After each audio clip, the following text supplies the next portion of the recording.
उत्तर प्रदेश के गन्ना मंत्री चौधरी लक्ष्मी नारायण सिंह के गांव साचौली के निकट एक छोटे से गांव मैनकी के एक किसान परिवार की पुत्र वधू चौधरी आयुषी बेनीवाल ने यूपीएससी परीक्षा पास कर सफलता का परचम लहराया।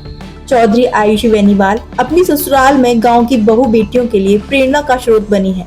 जो अभ्यर्थी फर्स्ट या सेकंड अटेम्प्ट में यूपीएससी या कोई भी अन्य परीक्षा नहीं निकाल पाते हैं, उनको निराश नहीं होना चाहिए व हिम्मत नहीं हारनी चाहिए।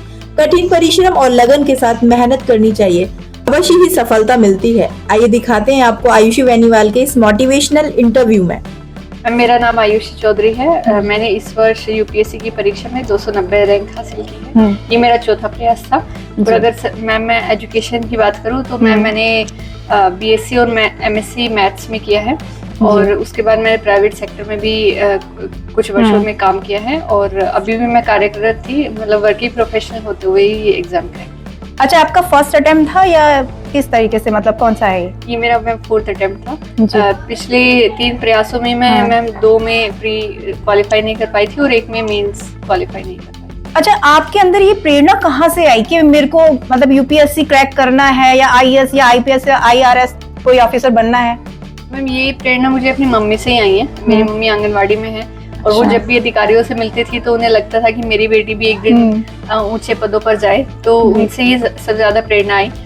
फिर मैंने अपनी तैयारी जब जॉब में थी मैम, तब फिर लगा कि शायद हम और भी ज्यादा कर सकते हैं अपने जीवन में। तो फिर मैम एक और मोटिवेशन आया जॉब के दौरान कि इसकी तरफ भी बढ़ा जा सकता है और मैंने प्रयास किया।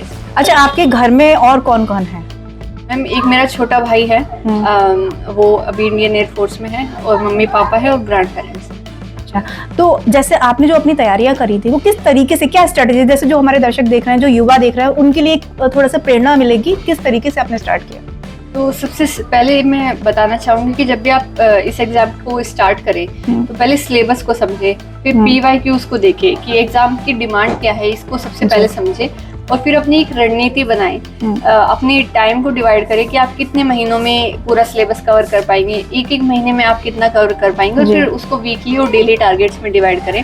अच्छा, तो आपने मैम कोई ये सेल्फ स्टडी की थी या कहीं कोई कोचिंग ली थी आपने? तो मैं क्योंकि जॉब में थी तो मैंने सेल्फ स्टडी पर ही मोस्टली फोकस किया और उसमें मैं बोलूँगी ऑनलाइन जो हमारे सोर्सेज अवेलेबल हैं उनका आप फुली यूटिलाइजेशन कीजिए। तो एक जो हमारे दर्शक दिख रहे हैं, जो युवा हैं, उनके लिए एक मैसेज आप?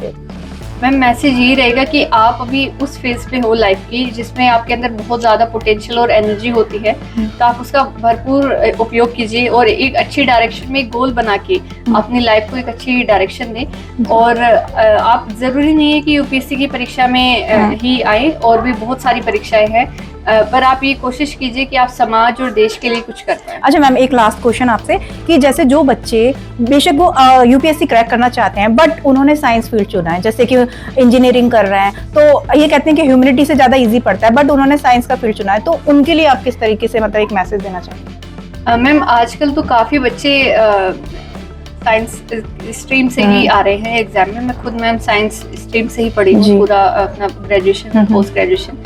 मैम, उनके लिए मैं मैसेज देना चाहूँगी कि आप किसी भी स्ट्रीम में हो, आप इस एग्जाम को क्वालिफाई कर सकते हैं। और अगर आप साइंस स्ट्रीम में हो तो आपको एक एडेड एडवांटेज मिल जाता है कि आपका एक बैकअप भी प्रिपेयर हो जाता है, आप अपने दूसरे फील्ड में भी जा सकते हैं। मैम, सभी के लिए ये पॉसिबल है, ऐसा कुछ भी नहीं है, ये कोई भी बंदिशें नहीं है कि आप सिर्फ ह्यूमैनिटीज से हैं तो आपको कुछ एक्स्ट्रा बेनिफिट मिलता है, आप किसी भी स्ट्रीम से। अच्छा, लास्ट कितने घंटे आप पढ़ती थी?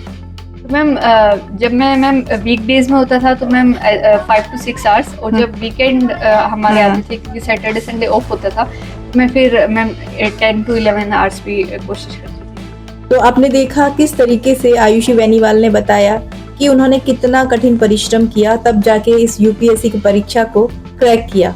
उन्होंने ये भी बताया कि अगर आप फर्स्ट या सेकंड अटेम्प्ट नहीं निकाल पाते हैं तो हारना नहीं है, दुखी नहीं होना है, मेहनत करनी है और मेहनत करने से अवश्य ही सफलता मिलेगी।